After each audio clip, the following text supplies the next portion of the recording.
Dr. Chris Dombrowski, would you like to provide some testimony? How are you? Good, thank you.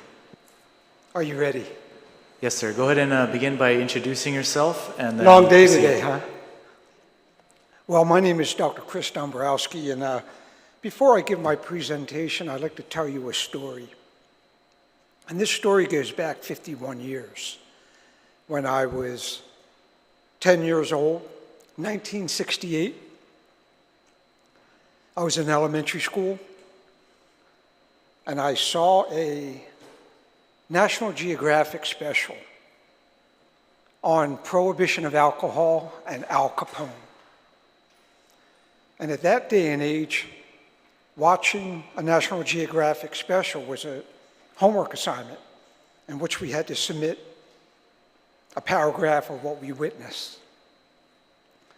2 weeks after I saw that National Geographic special, President Richard Nixon came on the TV live for a live news conference to start the war on drugs and initiated the Drug Enforcement Agency. And I remember thinking to myself, didn't these guys watch what I just saw last week?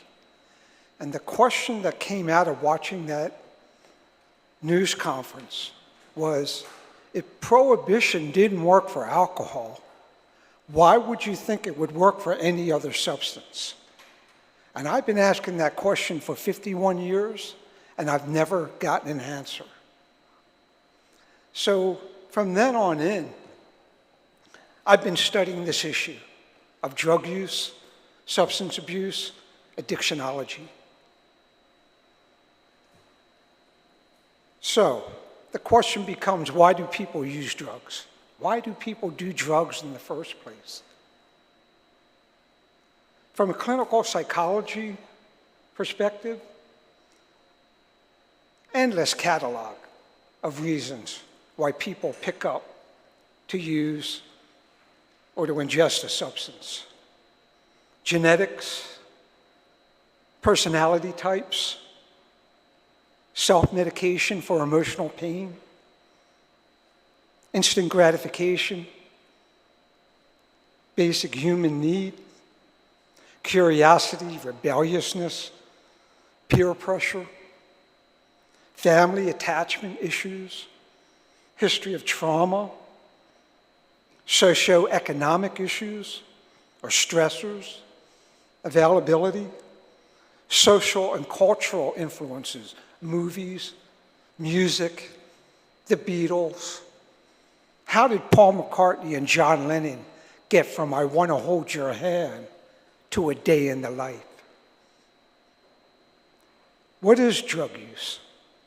What is the purpose of drug use? What are the effects of drug use? Well, basically, from a neuroscience perspective, it's to alter one's consciousness. The alteration of one's consciousness. And what does that mean? Pleasure, pain relief, mystical revelations, stimulation, relaxation, joy, ecstasy, self-understanding, escape, another plethora of endless catalog of reasons. What is altered state of consciousness? Getting high, getting baked, getting stoned, getting drunk, getting shit-faced, whatever term you want to use for that altered state of consciousness. Another word for altered states of consciousness through the use of drugs is intoxication. Intoxication is correlated with altered states of consciousness. But I am here to tell you one thing. There is a natural force that motivates the pursuit of intoxication. And it's been expressed throughout history, throughout humanity, before humanity. To use substances and drugs is satisfying a natural biological urge. To alter one's consciousness is the fourth drive. A drive is associated with survival, satisfies primary biological needs. The first three drives are sleep, hunger, thirst, procreation. The fourth drive is to alter your consciousness. It is built within our human nature. You can't get around that.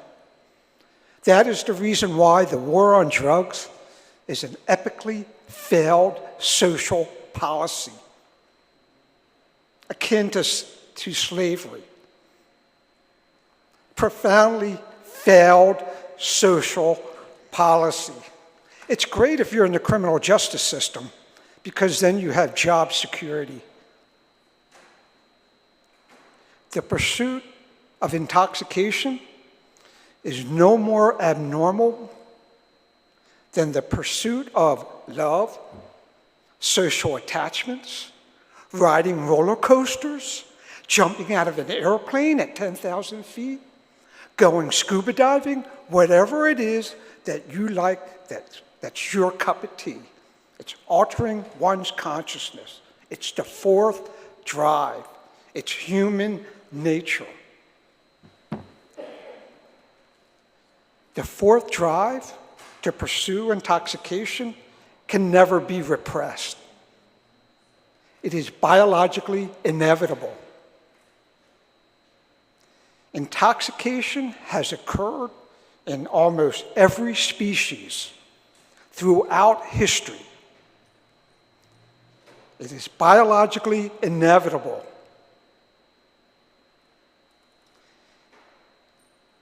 We are not alone. This pattern of drug-seeking behavior is consistent across time and species. This universal drive to alter your consciousness brings up the coexistence of the molecular chemistry of drugs and the chemistry of the brain. And what I'm getting at are the receptors in the brains. We're here to talk about cannabis. Every one of us in this room, on this island, on this planet, has cannabinoid receptors in their brains. We co-evolved with the cannabis plant. There are some scientists who believe that civilization was slingshot through the use of cannabis. Not through humans, through primates. Cannabis is safer than caffeine, nicotine, alcohol, and sugar. Cannabis is safer than alcohol, caffeine, nicotine, and sugar.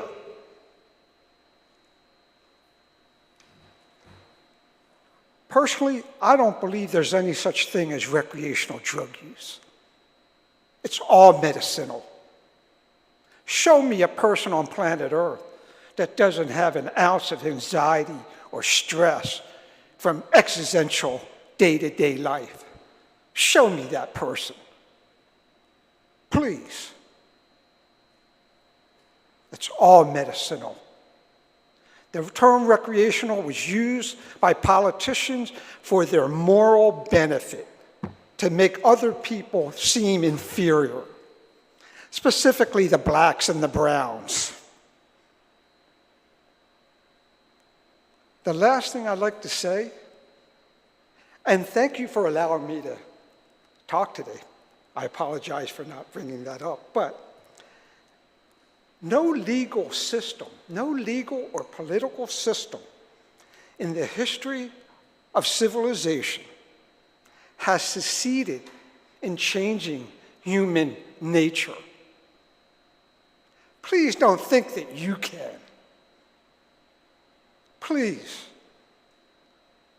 Putting people in a cage for doing something that's so basic to human nature is profoundly stupid. You take a sad song and you're making it worse.